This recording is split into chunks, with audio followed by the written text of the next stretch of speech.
जमुना नाम के शहर में एक चुड़ैल रहती थी। वो अभी कुछ ही दिनों पहले चुड़ैलों की दुनिया से आई थी। चुड़ैल अपना रूप बदलकर शहर में एक बेकरी की दुकान खोल लेती है।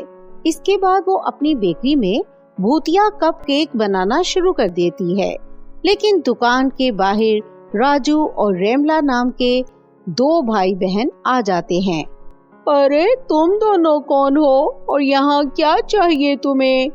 आंटी जी, हम दोनों बहुत गरीब हैं। हमें काम की सख्त जरूरत है। हम आपके यहाँ काम मांगने आए हैं। ये सुनकर चुड़ैल खुश हो जाती है और मन ही मन में सोचने लगती है, इन दोनों को काम पर रख लेती हूँ कि मैं इन दोनों के जरिए अपना कप केक लोगों तक आसानी से पहुँचा सकती हूँ। इसके बाद चुड़ैल दोनों भाई बहन को काम पर रख लेती है।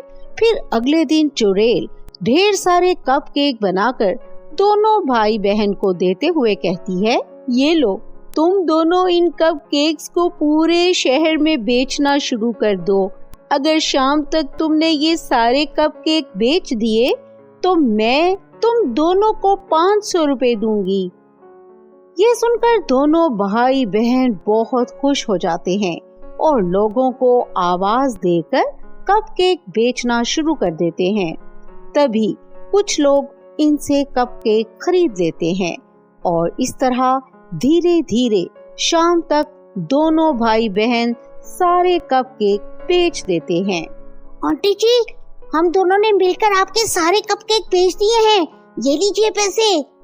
अरे वाह, तुम दोनों भाई बहन ने तो कमाल कर दिया। इसीलिए मैं खुश होकर तुम्हें 700 रुपए दे रही हूँ। दोनों भाई बहन पैसे लेकर खुशी खुशी अपने घर चले जाते हैं। दूसरी तरफ चुड़ैल के बनाए हुए भूतिया कप केक खाने के बाद लोगों को गुस्से का दौरा पड़ना शुरू हो जाता है। सुनिए जी, आज मैं बाजार जा रही हूँ। मुझे ब्यूटी पार्लर भी जाना है। जल्दी से मुझे पैसे दे दें, जल्दी से। क्या कहा? तुझे पैसे चाहिए? जब देखो तुम पैसे मांगती रहती हो, जब देखो पैसे मांगती रहती हो। इतने सालों से तूने मेरा जीना हराम कर रखा है। चुड़ैल कहीं की, खूबसूरत दिखने का बहुत शौक है ना तुझे। आज मैं तेरी चोटी की काट डालूंगा। इतना कहकर वो आदमी अपनी पत्नी को डंडे से मारता है और फिर कैंची से उसकी चोटी काटकर उसे घर से बाहर भगा देता है। वही दूसरी तरफ एक लड़की अपनी एक फ्रेंड को सैंडलों से पीटने लगी। आज मैं तुझे जिंदा नहीं छोड़ूंगी। अरे ये तुम क्या कर रही हो? अचानक तुम्हें क्या हो गया है? तुम मुझे इस तरह क्यों मार रही हो? लेकिन लड़की उसे अपने स्कूटर से बांधकर सड़क पर घसीटने लगती है। ये सब देखकर चुड़ैल बहुत खुश होती है। वाह, मजा आ गया।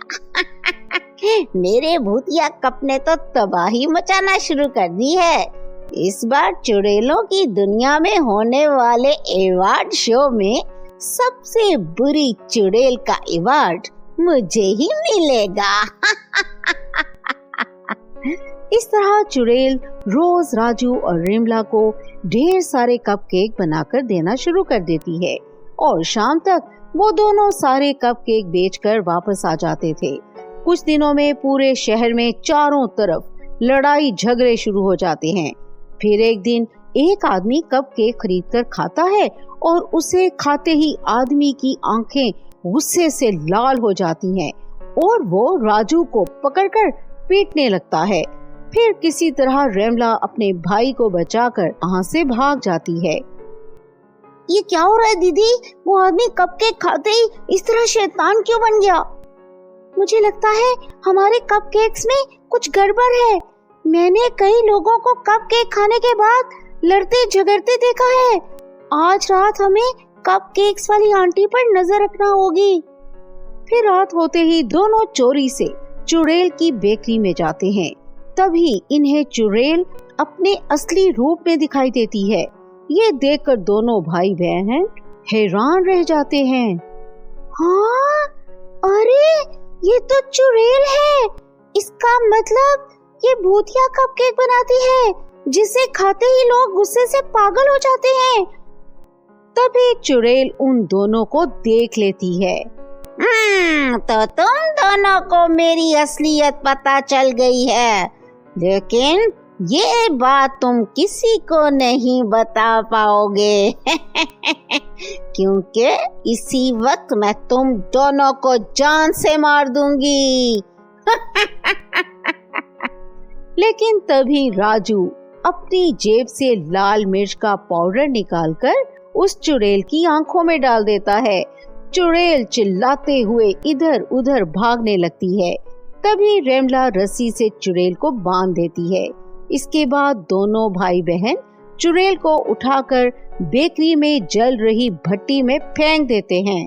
थोड़ी देर में वो चुड़ैल जलकर राख हो जाती है और इस तरह चुड़ैल का खात्मा हो जाता है। तो दोस्तों, कैसी लगी हमारी कहानी? कमेंट करके अपनी राय का इजहार जरूर करें और हाँ, हमारे चैनल को लाइक, सब्सक्राइब और शेयर जरूर करें ताकि हमारी इसी तरह की मजेदार कहानियाँ आप तक पहुँचती रहें।